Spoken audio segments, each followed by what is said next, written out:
Magluluto po tayo ngayon ng tipid ulam. So meron tayo ditong sitaw. Himayin ko lang siya ng ganito kaliliit. Ayan. Ganyan lang po.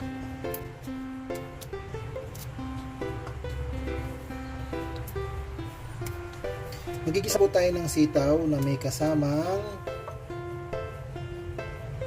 chicken. Tapos meron 2 itlog. At saka meron din tayong magic sarap, at saka bawang, at saka sibuyas, at saka lalagyan din natin ng paminta. So yan, guys, yan yung ating mga ingredients sa ating ginisang sitaw. So ang gagawin ko, kukuntin ko lang yung paghihiwa ng ating sitaw.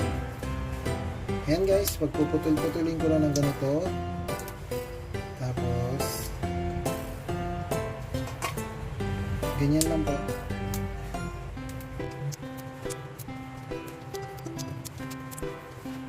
Mura lang po itong ating nabiling sitaw sa halagang 30 pesos.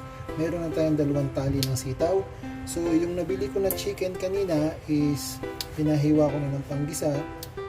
Worth of 40 pesos naman po yun. So itlog 14 pesos.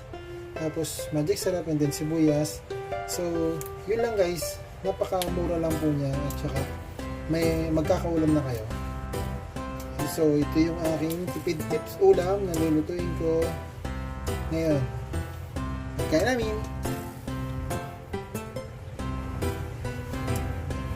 Ayan guys, hinihiwa-hiwa ko pa po siya.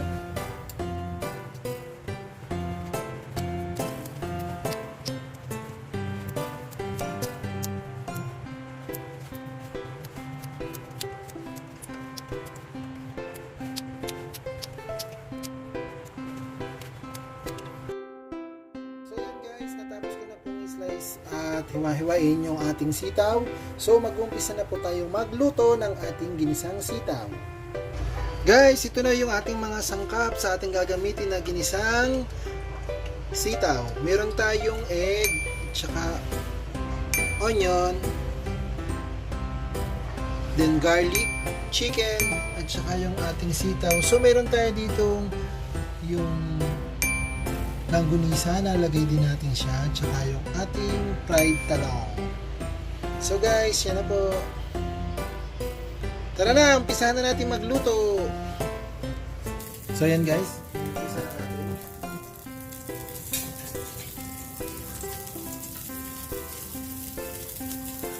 So naman natin nalagay is garlic.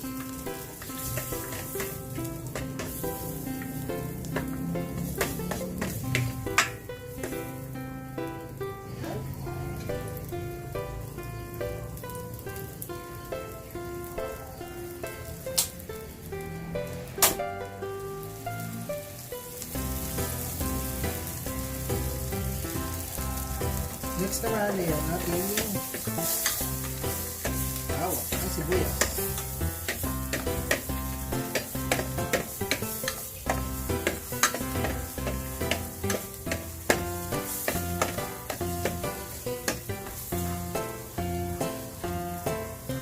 Next natin ilalagay yung ating chicken.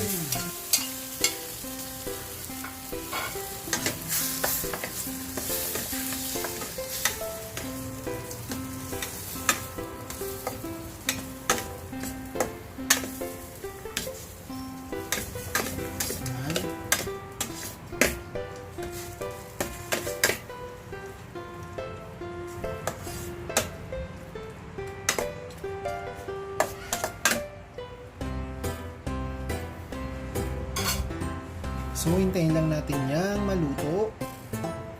Guys, ang next naman natin ilalagay ay ating sitaw. So, yan. Atin muna papakulan yung bago natin siya timplahan.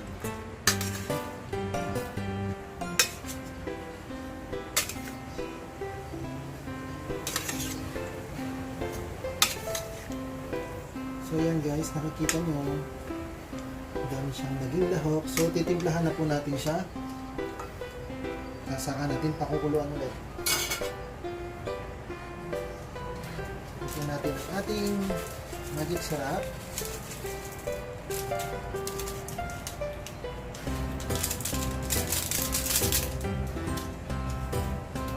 Then, konting paminta.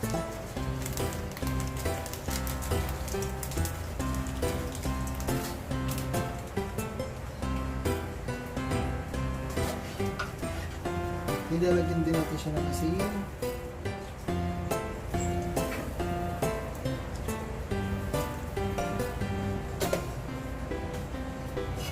Then, haluin lang natin. Saka natin pakuluan ulit.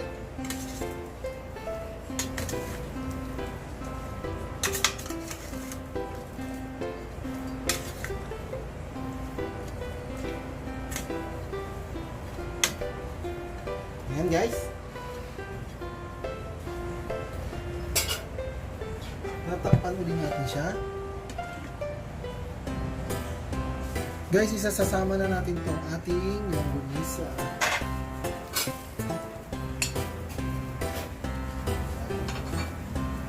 Saka itong ating talong. I-mix lang din natin siya.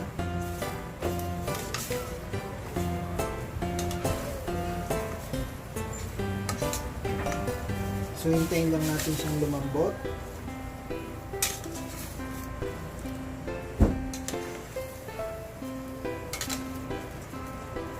Ayan guys, mukha na siyang masarap.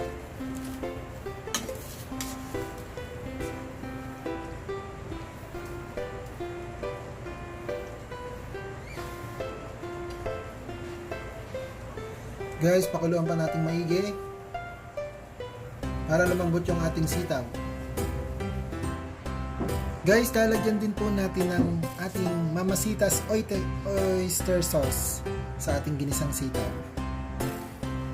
Ito na po guys, lalagyan na natin.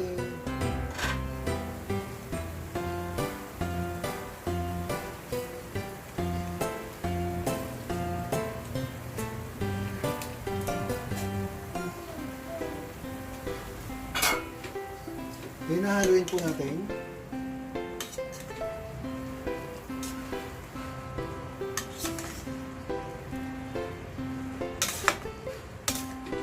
Wow, ang bango.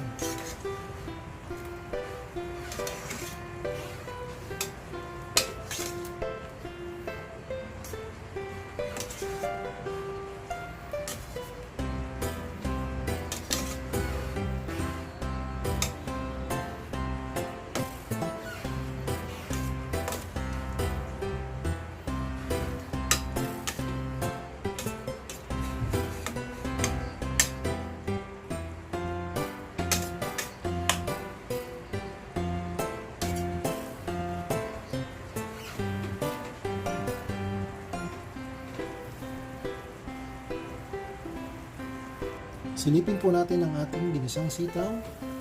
Wow! Ayan, malapit na po siyang maluto. Guys, ilalagay na natin yung ating egg.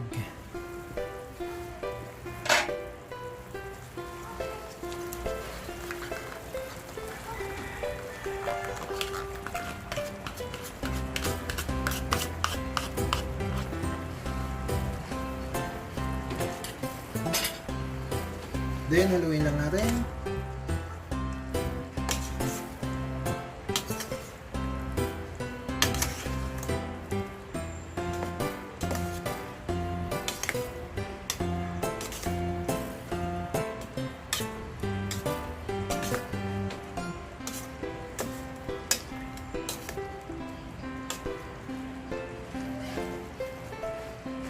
Ayan na guys, yung ating ginisang sitaw.